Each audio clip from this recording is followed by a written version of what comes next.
नमस्कार, मी सुनीता. अनोखी चव मध्ये तुम्हा सर्वांचं खूप खूप स्वागत. आज आपण मोड आलेल्या मसूरची सुक्की भाजी कशी बनवायची ती पाहणार आहे. या अगोदर आपण मोड आलेल्या मटकीची रस्सा भाजी कशी बनवायची ती पाहिलेली आहे.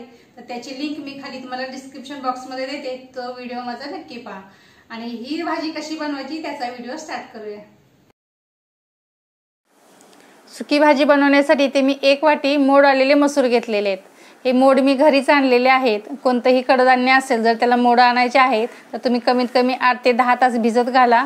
त्याच्यानंतर तुम्ही स्वच्छ धुवा आणि 1-2 दिवस तुम्ही असं झाकून ठेवा, म्हणजे त्याला अशा प्रकारे छान असे मोड येतील. आपण आता डायरेक्ट भाजी बनवून घेऊया. मी गॅसवरती कढई ठेवली आणि त्याच्यामध्ये 3 चमचे तेल घेतलेलं आहे. तेल व्यवस्थित गरम होऊन द्यायचं. तेल गरम झालेलं आहे. इथे मी अर्धा चमचा मोहरी आणि अर्धा चमचा जिरे घेतलेले आहेत. आणि 5 ते 6 पाकळ्या लसूण मी असं बारीक चिरून घेतलेलं आहे. एकदम बारीक चिरलेलं आहे. तुम्ही ठेचून पण घेऊ शकता. आता हा पण तेलामध्ये छान असा परतवून घ्यायचा. 6 ते 7 पानं मी कढीपत्त्याची घेतलेले आहेत आणि 1 हिरवी मिरची त्याच्याशी 2 काप केलेले आहेत. ती सुद्धा तेलामध्ये टाकून आपण परतवून घ्यायचं. आणि 1 मोठा कांदा मी बारीक चिरून घेतलेला आहे. तो सुद्धा तेलामध्ये टाकून आपल्याला गोल्डन ब्राऊन कलर येईपर्यंत आपल्याला भाजून घ्यायचं आहे. आणि आता कंटिन्यू परतवत राहायचं.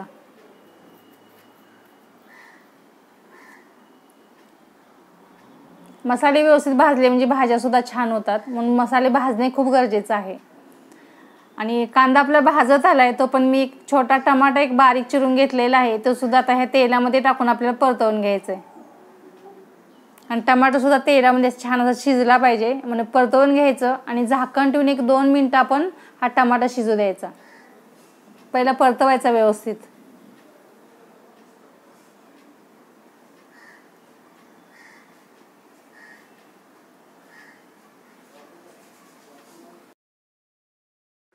दोन ते 3 मिनिटांनंतर आपण झाकण काढून घ्यायचं आहे. सर्व मसाले एकदा व्यवस्थित परतवून घ्यायचे.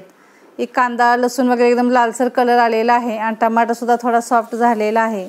जरी थोडाफार कच्चा राहिला तरी आपण बाकीचे मसाले टाकून आपण झाकण ठेवून शिजवणार आहे. त्यामुळे उरलेला टमाटर सुद्धा बाकीच्या भाज्यांमध्ये शिजून जाणार आहे.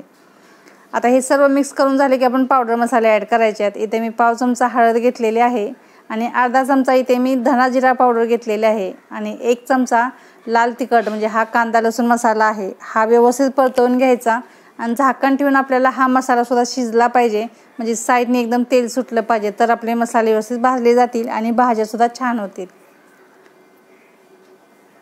2 मिनिटांनंतर परत झाकण काढायचं आहे. साईडने तेल सुद्धा सुटलेलं आहे, म्हणजे सर्व मसाले आपले भाजून झालेत. आणि टमाटर सुद्धा बघा एकदम सॉफ्ट असा झालेला आहे. आता जी मोड आलेली आपण मसूर ठेवलेली होती ते आता ह्या स्टेजला आपल्याला ॲड करायचे. मोड आलेली कोणतीही कडधान्ये बघा खायला छानच लागतात. सुकी बनवा किंवा रस्सावाली बनवा, टेस्ट तर लागतेच आणि कंटाळा येत नाही ह्या भाज्या खायला. आता व्यवस्थित परतवून घ्यायचं आणि आपल्याला चवीनुसार मीठ टाकायचं आहे. आणि मीठ टाकल्यानंतर व्यवस्थित मिक्स करून घ्यायचं आणि त्याच्यानंतर आपल्याला पाणी ॲड करायचं आहे. आपण सुकी भाजी बनवतो त्यामुळे जास्त पाणी आपण ॲड करणार नाही. या स्टेजला तुम्ही रस्सा भाजी सुद्धा बनवू शकता. मग जर रस्सा भाजी बनवायची तर पाण्याचं प्रमाण थोडं वाढवायचं. सुकी भाजी बनवायची तर पाण्याचं प्रमाण कमी करायचं. मी हा छोटा ग्लास घेतलेला आहे. याच्यामध्ये 1/4 ग्लास मी पाणी घेतले, जेणेकरून ही मसूर सुद्धा त्याच्यामध्ये शिजली पाहिजे. आता एकदा मिक्स करून झाले की 5 ते 10 मिनिटं मस्तपैकी झाकण ठेवायचं आणि ही भाजी शिजू द्यायची. 5 ते 10 मिनिटांनंतर आपण झाकण काढलेलं आहे आणि एकदा भाजी मिक्स करून घ्यायचे. पाणी सर्व आता आटलेलं आहे त्याच्यामधलं. आता एकदा मिक्स करून झालं की त्याच्यामध्ये आपल्याला थोडीशी बारीक चिरलेली कोथिंबीर टाकायची. छान लागते कोथिंबीर टाकल्यानंतर.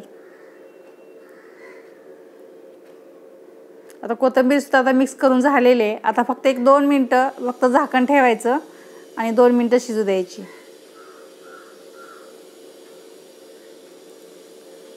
2 मिनिटांनंतर झाकण काढायचं आहे. आता भाजी मिक्स करून घ्यायची आणि आता भाजी आपली शिजली का ते पण बघायचं. कडधान्य शिजायला फारसा वेळ लागत नाही, पटकन शिजतात. बघा किती छान झालेली आहे भाजी. आता शिजले का ते बघूया.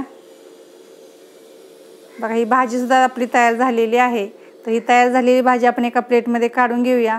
ही गरमागरम भाजी तुम्ही चपाती भाकरी किंवा डाळ भाताबरोबर ही भाजी खाऊ शकता. खूप छान लागते. तर तुम्ही नक्की बनवून बघा. आणि नेहमीप्रमाणे जर माझा व्हिडिओ तुम्हाला आवडला असेल तर लाईक करायला विसरू नका आणि छोटीशी कमेंट सुद्धा करा. आणि वेळात वेळ काढून माझा हा व्हिडिओ पाहिला त्याबद्दल तुमचं सगळ्यांचं मनापासून धन्यवाद. मोड आलेल्या मसूरची आता सुकी भाजी तयार झालेली आहे. तर ही भाजी कशी झाली ती कमेंट बॉक्समध्ये नक्की सांगा. आणि जर माझ्या चॅनलला तुम्ही नवीन असाल आणि सबस्क्राईब केलं नसेल तर सबस्क्राईब करा आणि बाजूलाच बेल आयकॉन आहे त्याच्यावर सुद्धा क्लिक करा. आपण असंच पुन्हा भेटूया अशीच एखादी नवीन रेसिपी घेऊन. तोपर्यंत गुड बाय.